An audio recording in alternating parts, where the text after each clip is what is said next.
Hello, it's Randi Rhodes. Here's a clip from our show, and go to randyrhodes.com for the whole thing and a podcast. Buy a stinking podcast. Mary had a little man.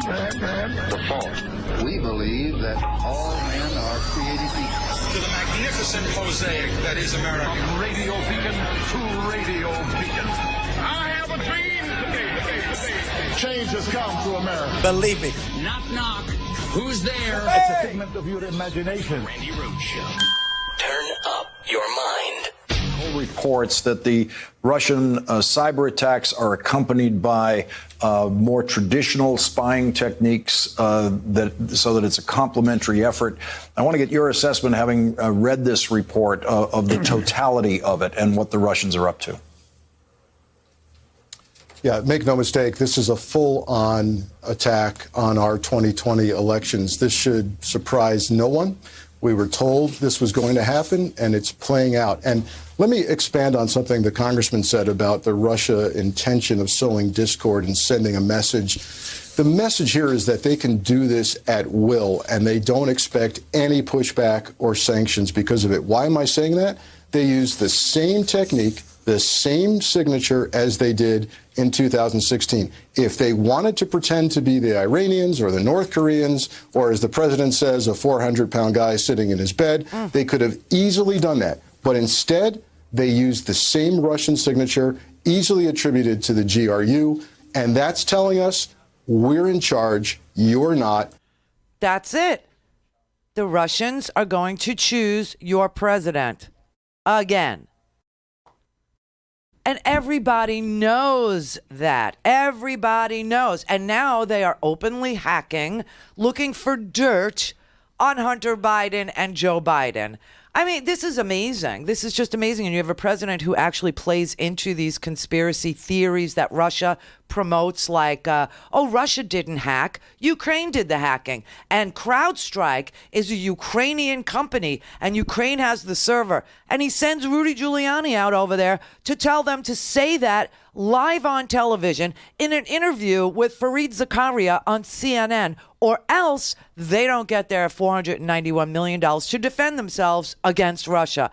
And then all of a sudden we have this escalation because Idiot Boy pulled us out of the JCPOA, one of the best deals that the world has ever made with regard to Iran, because Iran was in compliance. They were not enriching uranium. They had no path to a nuclear weapon.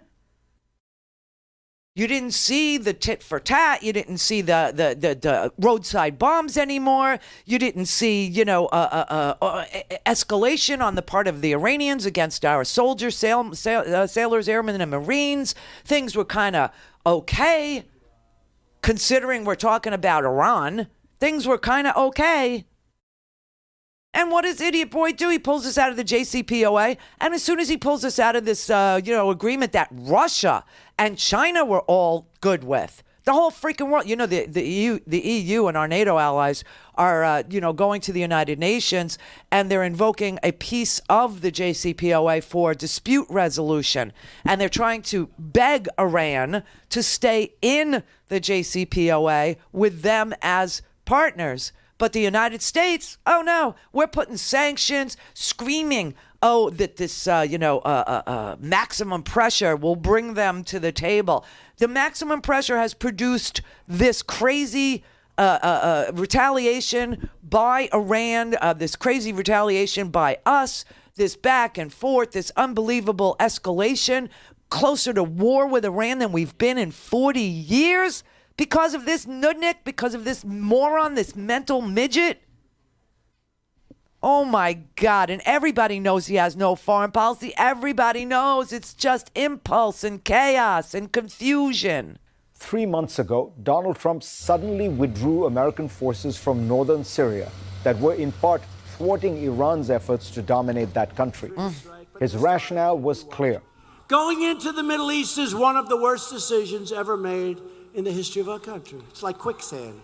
Well, last week he dramatically escalated America's military engagement in the quicksand, ordering a strike on Iran's most important military leader and deploying thousands more troops. How to make sense of this Middle East policy? It actually gets more confusing. Around the same time, that he was urgently withdrawing American troops from what he called this long, blood-stained sand, Trump sent 3,000 additional troops to Saudi Arabia. Oh, God. When asked why, he answered that the Saudis were paying good money for this deployment. And just a few weeks after announcing the Syria withdrawal, he reversed himself and left some troops in the north for one reason. We want to keep the oil. All clear now? After the killing last week of Qasem Soleimani, Trump warned that were Iran to attack any Americans or American assets, he would retaliate very fast and very hard. And yet, after Iran did attack 2 Iraqi bases housing American troops, Trump essentially did nothing. Iran appears to be standing down. Now, I'm glad Trump chose to de-escalate, but that doesn't change the fact that he reversed himself yet again. You see, the problem with Trump's foreign policy is not any specific action.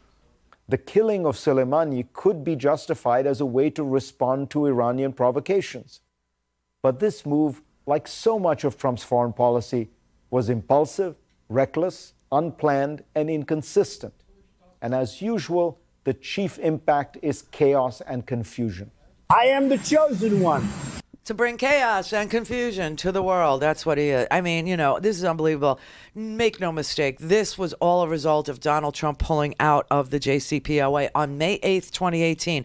That is the day he tore up the Iran nuclear deal. But only America tore up the Iran nuclear deal. The rest of the world is still part of the Iranian nuclear deal. The Iran nuclear deal verifiably cut off any path Iran had to a nuclear weapon. International inspectors were on the ground. They were confirming compliance. Our intelligence agencies were confirming compliance.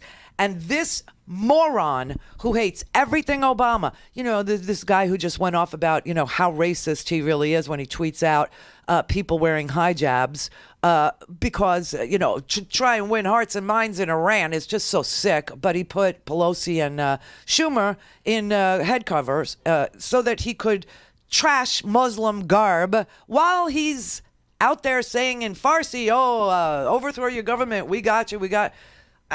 There it is. Look at that. I mean, what is wrong with this? Is who he is. It's what he did to Obama. Okay. Obama is a secret Kenyan Muslim.